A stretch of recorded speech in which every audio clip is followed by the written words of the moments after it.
कविता हे पंकजने। मो कवितार शीर्षक हे पंकजने। किए देई पारिबो कि तब सौंदर्य उपमा हे प्रकृतिर निर्माता। जहा भी देइछ से सब केबे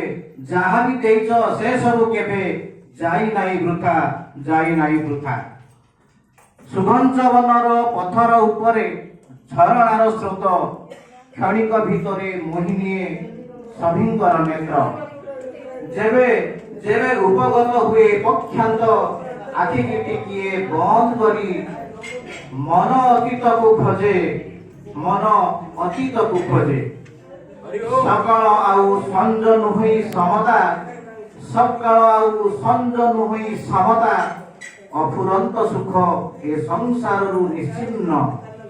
तथापि मनीष चाहू थाए खाली सज।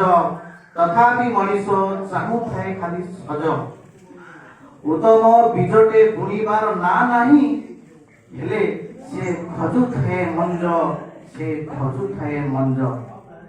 मने पड़े सबु कथा जेबे नई आसे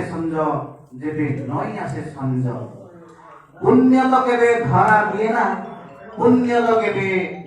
दिए ना हेले पाप छुई जाए मन को क्षणे। वन उपवन बिना विशाल जगत रे केही बंची पारिबेनी जणे। वन उपवन बिना विशाल जगत रे केही बंची पारिबेनी जणे। किबा आज हंत सत दिने ए जीवन हेब क्षांत। हाथ ठाली डाकुची सुमंत। पंक बिना तब मनोलोभा सरसता।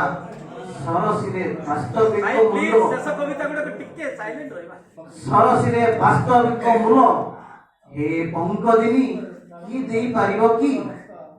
हे पंकजिनी कदा नहुई चिंतित। हे पंकजिनी कदा नहुई चिंतित। भ्रम ठारु मुक्त पाई सदा हुआ जाग्रत।